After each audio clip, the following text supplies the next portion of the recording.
طبتم وطاب ممشاكم وتبوأتم من الجنة منزلا. السلام عليكم ورحمة الله وبركاته. الحمد لله والصلاة والسلام على رسول الله وبعد. اللهم علمنا ما ينفعنا وانفعنا بما علمتنا وزدنا علما. اللهم فقهنا في الدين وعلمنا التأويل وافتح علينا فتوح العارفين بك يا رب العالمين. Alhamdulillah, segala puji bagi Allah. Allah Subhanahu wa taala masih memberikan kepada kita kesehatan. Allah Subhanahu wa taala masih berikan kepada kita hidayah dan taufiknya. Maka pada kesempatan di subuh ini, insyaallah kita akan melanjutkan pelajaran kita tentang tahsin bacaan Al-Quran. Dan pada hari ini kita sampai pada surah Al-Kafirun. Surah Al-Kafirun ini dari segi urutan turunnya berada pada urutan ke-19. Dan surah Al-Kafirun ini di antara surah yang turunnya di periode-periode awal. Ketika Rasulullah sallallahu alaihi wasallam mulai berdakwah, para pembesar-pembesar kafir Quraisy, di antaranya Wa'il, di antaranya Abu Jahal, ada beberapa orang yang datang mencoba melobi Rasulullah sallallahu alaihi wasallam. Karena ketika itu mereka melihat bahwasanya ajaran yang disampaikan oleh Rasulullah sallallahu alaihi wasallam mengancam ajaran nenek moyang mereka. Sehingga datang beberapa orang perwakilan dari mereka melobi Rasulullah sallallahu alaihi wasallam dan mengatakan, "Muhammad, boleh tidak kalau kita berdamai saja?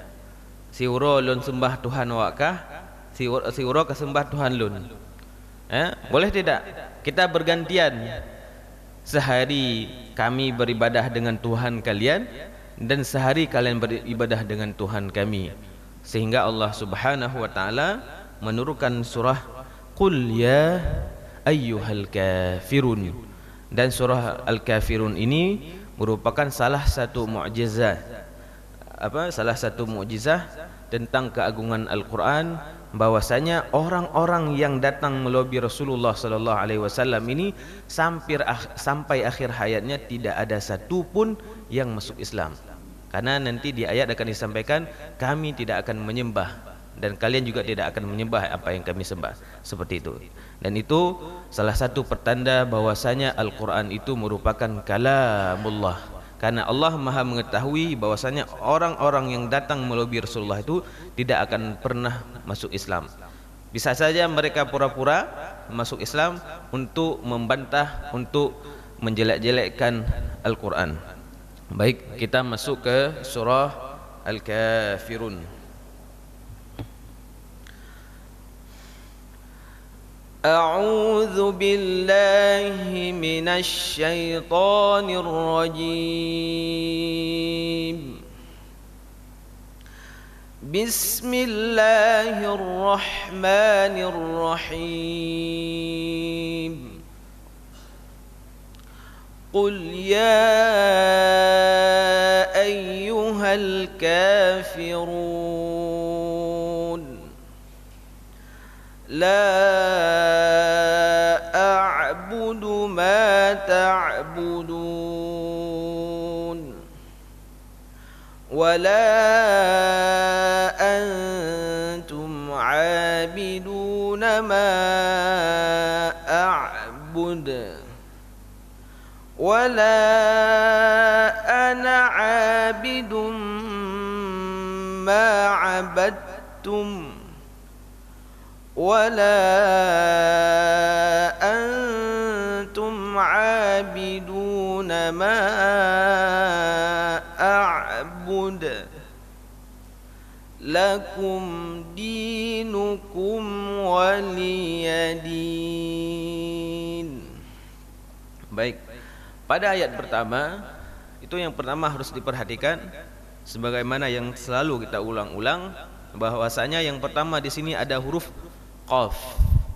Huruf qaf ini dari segi tempat keluarnya itu, huruf ini terletak di lidah kita bahagian belakang, qaf. Di depannya sedikit huruf kaf, berdekatan. Paling belakang huruf qaf, di depan sedikit huruf kaf. Jadi ketika kita tidak bisa membedakan antara qaf dengan kaf, kadang kita akan tertukar. Maka perlu membedakan antara qaf dengan kaf. Jangan kul, tapi qul. Mundurkan lidah ke bahagian belakang sedikit lagi. Jadi itu yang harus diperhatikan yang pertama, qul. Dan qaf di sini baris bengkok. Setiap kita berjumpa baris bengkok di dalam, atau baris kiwing atau baris cikok dalam bahasa Aceh, maka mulut kita itu harus monyong. Qaf, qa, qi, qu, qul, qul. Qul ya ayyuhal kafirun. Selanjutnya ada di sini terdapat huruf lam. Setelah huruf qaf terdapat huruf lam. Huruf lam ini tempat keluarnya, ujung lidah kita itu harus terkena dengan langit-langit, harus terkena. Kalau tidak menyentuh langit-langit, maka dia akan tergantung, akan mengeluarkan suara-suara yang lain. Qul.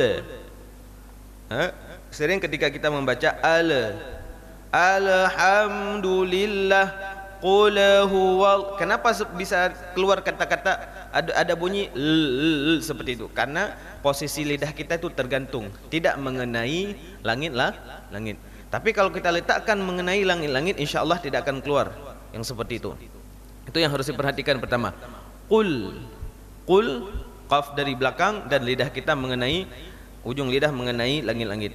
Selanjutnya, ya ayyuhal kafirun.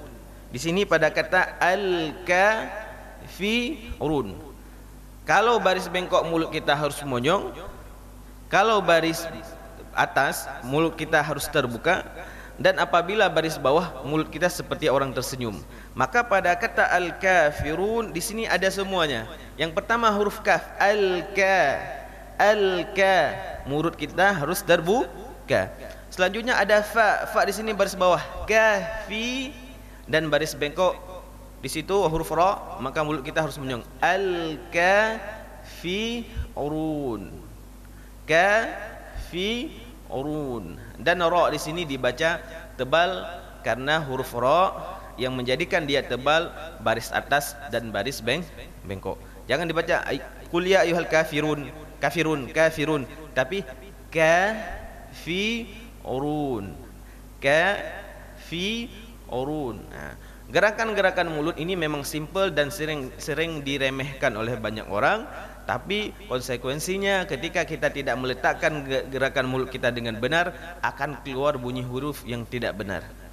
Maka kita praktekkan sekali. Takun siga gurailun mabandu. Qul ya ayyuhal kafirun. Siga tu. Qul ya ayyuhal kafirun. Okey, baik. Yang berarti katanya kata Melayu dumnan. Jadi di penghujung-penghujung ini kan ada mad arid lis sukun. Mad arid lis sukun itu bisa dibaca 2, bisa dibaca 4 harokat, dan bisa dibaca 6. Tapi punya kata pemure 2, nyen uke 2 mandum. Punya kata pemulai put mandum. Punya kata pemulai 6 mandum. Menansib waktu katanya kita baca Al-Fatihah. Ini terutama waktu dadang tarawih, katanya yang dadang 20 biasa tabalak becut. Ya, tabalak becut. Nyan berseimbang. Daripada nembalap Bismillahirrahmanirrahim. Alhamdulillahirabbil alamin arrahmanir rahim maliki yaumiddin iyyaka na'budu wa iyyaka nasta'in ihdinas siratal mustaqim siratal ladzina an'amta 'alaihim ghairil maghdubi 'alaihim waladdallin. Amin. masjid, tapi getanya meninggalkan keutamaan. Dah keutamaan. Ba Al-Fatihahnya ada masjid tak baca sabuh-sabuh ayat. Pakan setiap satu ayat kita bermunajat kepada Allah Subhanahu wa taala. Alhamdulillahi rabbil alamin. Hai kai pujo. Hai hamba kai pujo lun tuan. Piu sian. Ar-Rahmanir Rahim. Kai pujo lum. Kita bermunajat dengan Allah Subhanahu wa taala. Mangke bancara nak bagahlu. Bagahlu baca doa mentang. Alhamdulillahi rabbil alamin. Ar-Rahmanir Rahim. Maliki yaumiddin. Iyyaka na'budu wa iyyaka nasta'in. Ihdinas siratal mustaqim. Siratal ladzina an'amta 'alaihim ghairil maghdubi 'alaihim waladdallin. Ya, begah je. Tapi keutamaan membaca setiap surah itu tidak ditinggalkan. Artinya yang ada tabalak benar sabuh nafah habis sah. Tapi ini berbicara yang lebih baik. Begitu juga ketika membaca di ayat-ayat yang lain, ketika mendapatkan man arid li sukun ini, maka menyukat tapung mulai dua mendum, menyukat tapung mulai put mendum, menyukat tapung mulai enam mendum. Ayat kedua, la a'budu ma ta'budun. Ayat kedua ini terdapat huruf ain. Huruf ain. Huruf ain ini nama hurufnya ain. Bacaannya ai, au. Makanya tadi ketika kita salat membaca surah Maryam, di awal surah Maryam itu pembukaannya kaf ha ya ain. Bacanya apa? Ain. Karena nama hurufnya menyedit yang leurung tengku, pakan membaca alif lam mim. Ya, pakan membaca alif lam mim. Pakan nyo peh lu tulis betul.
Jadi huruf hijaiyah itu harus dibedakan antara nama huruf dengan lafaz huruf atau bacaan huruf.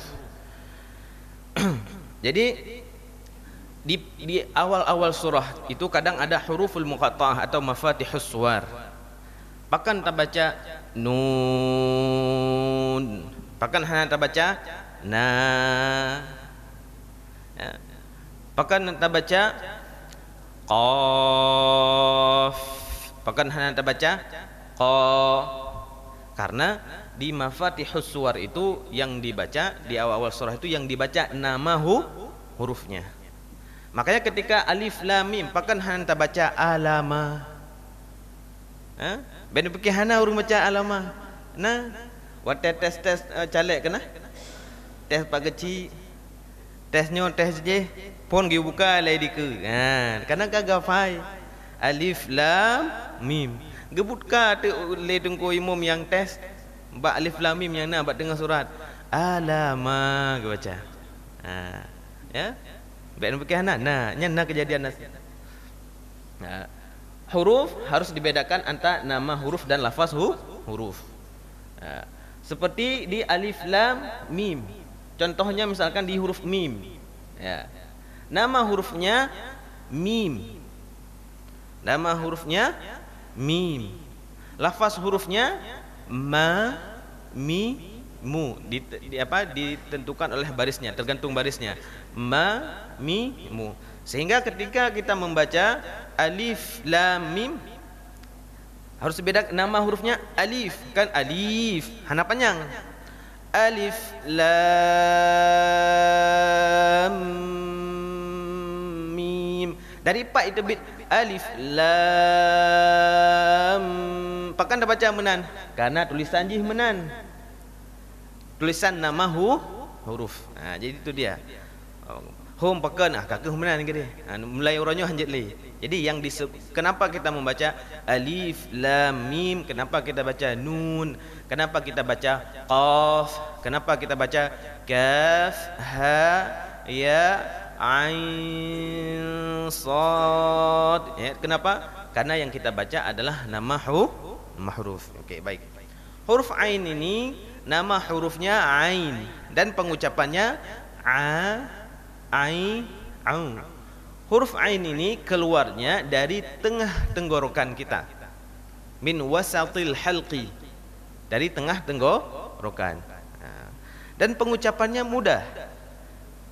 Ketika kita membaca huruf ain, itu kadang seperti apa? Lidah kita seolah-olah mundur ke belakang sedikit. Ai, au.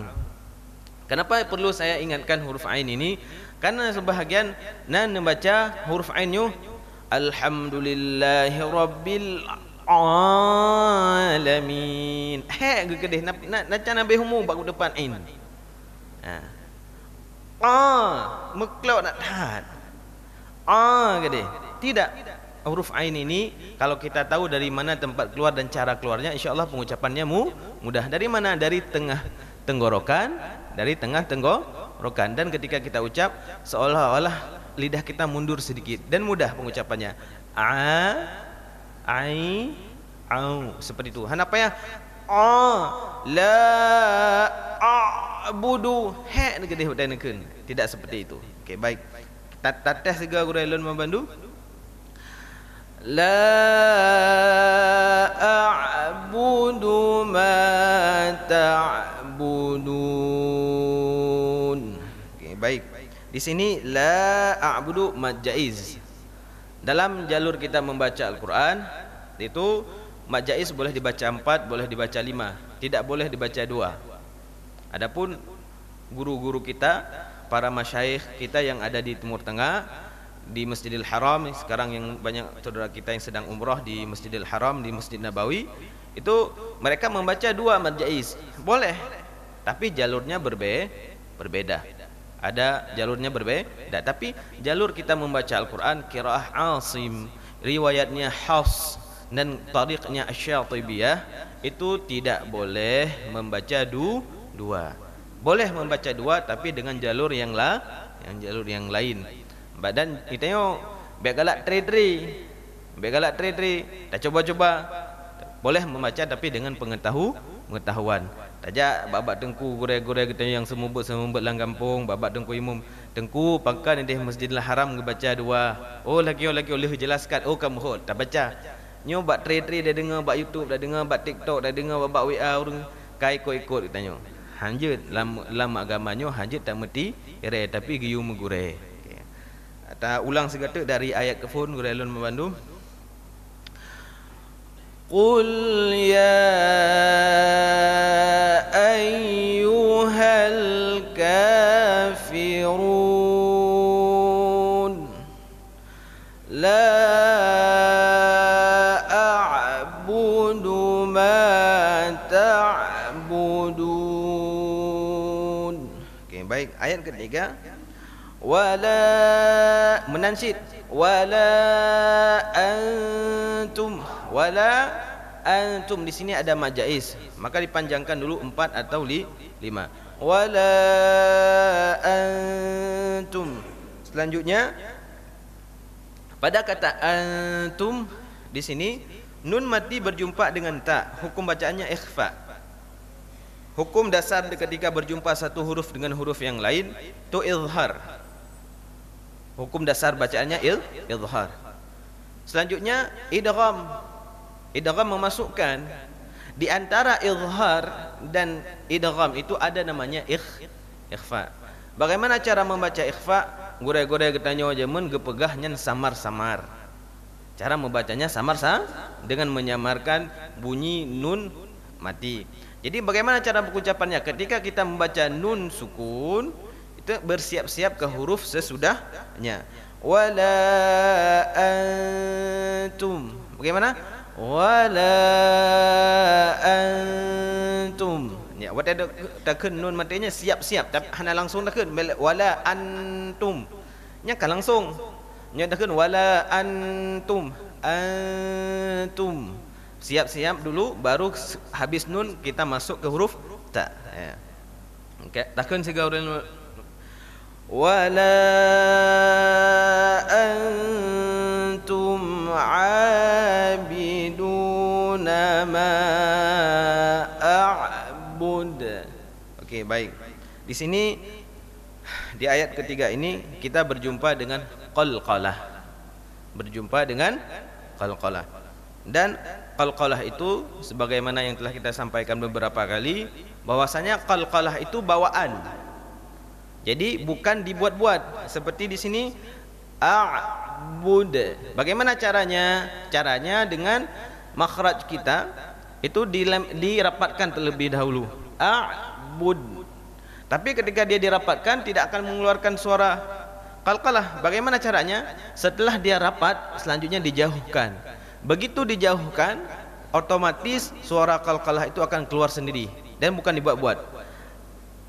Wala antum abiduna ma a'bud. A'bud. A'bud. Nah, karena sebahagian qalqalah itu dibuat-buat. Contohnya wala antum abiduna ma a'bud. A'bud. A'bud. Munyo tak baca lagi kan? Yang seolah-olah nah hamzah di ke. A'bud. Tapi bagaimana? A'bud. Begitu kita jauhkan, keluar secara otomatis keluar itunya. Makanya urang Arab bukan taqalqalatil qidru. Pada kena pegah masalah qalqalahnya urang Arab pegah taqalqalatil qidru. Kiban tutup dang dren. Pada kita tagun i karena kita panasin air, tutup panci itu kalau rapat tidak mengeluarkan suara. Tapi ketika air mendidih dia sudah mulai bedah-bedah tak becut. Lagian ke pegah qalqalah le urang Arab. Maka dibilang ketika didefinisikan qalqalah taqalqalatil qidru. Ya, tutup dang. Ni ingat je tutup dang ira muka je. Asal ka ketuk bak qalqalah ke tutup dang i. Seperti itu. A'bud. A'bud. Okey, baik. Kita ulang dari ayat pertama sampai ayat ketiga. Qul ya ayyuhal kafirun la a'budu ma ta'budun wa la antum 'abiduna ma a'bud. Ayat keempat, wala ana. Ya, di sini ada kata ana. Ana di sini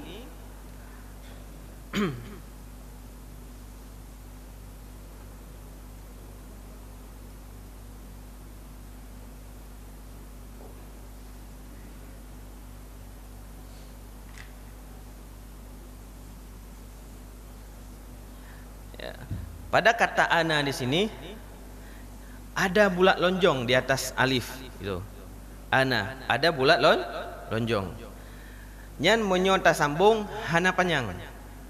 Jadi lagi ini menyota baca wala ana abidum ma abadtum. Ya, abadtum. Wala ana. Tapi menyota piuh kiban. Kah hana tente katanya panjang nafas dia sampai. Kadang si batuk tu kiban cara. Ya. Ketika kita berjumpa yang seperti ini, na tulisan maksud ana di sini dan kalau na bulat lonjong di atas ji. Maka kalau kita sambung tidak dibaca panjang. Tapi menyuruh tapiyuh hinan kiban dibaca panjang. Misalkan di sini wala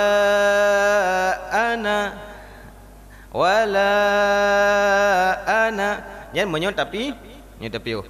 Tapi menyuruh hatta sambung tidak dibaca panjang. Baik, itu yang pertama. Selanjutnya wala ana abidum ma abadtum. Ya. Di penghujung ayat keempat itu ada kata sebenarnya abadatum. Ada dal dan ta. Ada dal dan ta. Kenapa dal di sini tidak dibaca lagi? Karena dal ini sudah dimasukkan ke huruf ta. Bahkan karena dal dengan ta ini dia keluar dari satu makhraj. Dal dengan ta, maka salah satu manfaat kita mempelajari makharijul huruf, huruf-huruf hijaiyah itu keluar dari mana? Wa tetruk bab-bab lagi nyo, meho katanya. Ya. Kenapa di sini dimasukkan abadtum, tidak dibaca abadatum? Kenapa? Karena bagi orang Arab itu susah. Oh, katanya orang Aceh mudah, hanjil sih katanya bahasa orang Arab. Ya, bagi orang Arab susah mengucapkan dua huruf yang dari satu makhraj. Contoh dibaca abadatum. Legekeun ke balik lam abadatum, susah. Jadi bagaimana untuk memudahkan dimasukkan diidghamkan abadtum. Nah, ke bang orang abadtum. Jadi dalnya hana ge baca le ditamang kage petamang dalam huruf tak. Pakan karena urungnya dua huruf ini satu tempat keluar karena susah bagi orang Arab sehingga digabungkan. Baik, kita tes ayat keempat ini. Wala ana abidum ma abadtum. Ya. Ana abidum nya betrek baca urang mandum. Ya, karena inan bacaan idgham. Siga tu kurang mandum wala ana abidum ma abadtum. Okey. Ayat kelima sama dengan ayat ketiga. Wala antum abiduna ma a'bud. Okey, sekarang ayat ke-6. Lakum dinukum waliyadin. Ya, di sini nah huruf mim sukun. Ada dua tempat di sini. Lakum dinukum. Yang baik lalo tu. Katanya saya akan merompak dengan mim yang kan mangat. Lakum. Kalau baik. Baik bacut mentang tapi hak mim. Lakum dinukum waliyadin. Sikata Quran takkan lakum dinukum waliyadin. Dan diperhatikan di penghujung ayat ini huruf nun. Huruf nun itu kalau di ujung tidak boleh ditutup mulut terlalu cepat. Dengar ke longkeun jino dengan mulut dicepat. Kenapa ditutup cepat? Lakum dinukum waliyadin. Huruf londoankeun mim. Padahal londoankeun huruf nun. Padahal saya ingin mengucapkan huruf nun, tapi karena gerakan mulut saya itu salah, terlalu cepat menutup sehingga terdengar huruf mim. Maka begitu juga di Al-Fatihah. Di Al-Fatihah itu di penghujung ayat, kalau bukan huruf mim ya nun. Kalau mim kita tutup mulut. Kenapa? Karena tempat keluar huruf mim itu dari dua bibir dan dirapatkan, tapi nun ini tidak. Okey, baik. Kita ulang bacaannya dari pertama sampai ayat terakhir. Bismillahirrahmanirrahim. Qul ya ayyuhal kafirun la a'budu ma ta'budun wa la antum 'abiduna ma a'bud wa la ana 'abidum ma 'abadtum ولا أنتم عابدون ما أعبد لكم دينكم ولي دين. Okey. Di sini ayat ketiga dan ayat kelima itu redaksinya sama. Kita membaca ayat ni saban, tapi oleh ulama ketika ditafsirkan maknanya berbeda. Jadi dalam di sini kita tanya hang gebi ikut agama orang lain, kan? Suruh menjaga akidah, menjaga iman. Ketika Rasulullah SAW diajak untuk menyembah Tuhan Tuhan mereka, dan juga di sini diingatkan kita tidak menyembah Tuhan mereka, dan juga satu lagi kita tidak beribadah sebagaimana mereka beribadah. Jadi orang-orang jahiliyah jemun nya siaat menggantau Tuhan, nya munyo gejak perjalanan tua geba Tuhan, nya gemita nana batai meliput ne leh ne, ya gitu baba kuda, nya gepegat ke Tuhan. Sehingga makanya dibilang tadi pu yang urung don semah uronyo dan pu yang akan urung don semah uke dan pu yang kalian semah itu tidak akan saya sembah.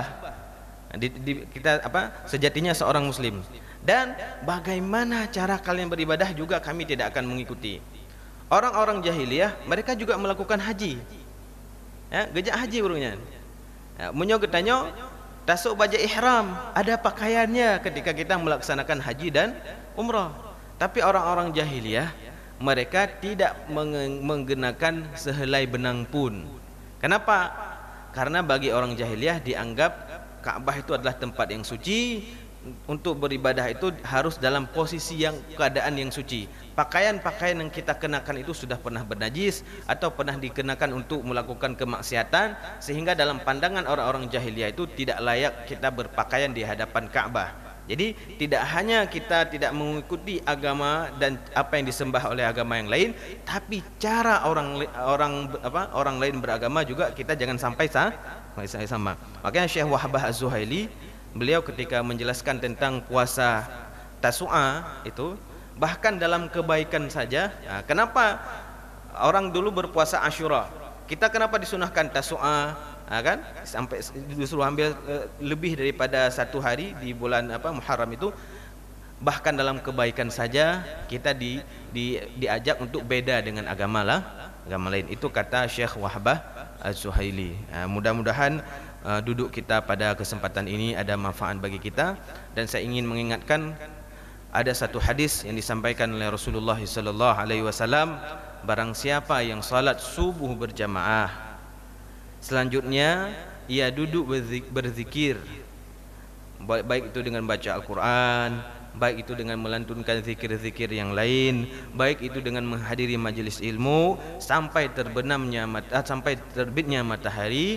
Begitu dia terbit matahari melaksanakan solat sunnah 2 rakaat, maka bagi orang tersebut akan diberikan pahala melaksanakan umrah, haji dan umrah secara sempurna. Maka getanyo kadang yang golong menang mudah rezeki, Belum jadi masa pandeminya tak nak umrah dalam bulan puasa hawa, tetapi mahai tak tahan kajino. Maka masih ada keutamaan yang Allah berikan. Dengan yang kita kerjakan insya-Allah mendapatkan pahala sebagaimana saudara-saudara kita sekarang yang sedang melaksanakan umrah di Mekah dan Madinah. Mudah-mudahan apa yang kita sampaikan pada kesempatan ini ada manfaatnya bagi kita pribadi dan kita semuanya. Subhanakallahumma wa bihamdika asyhadu an la ilaha illa anta astaghfiruka wa atubu ilaik. Assalamualaikum warahmatullahi wabarakatuh.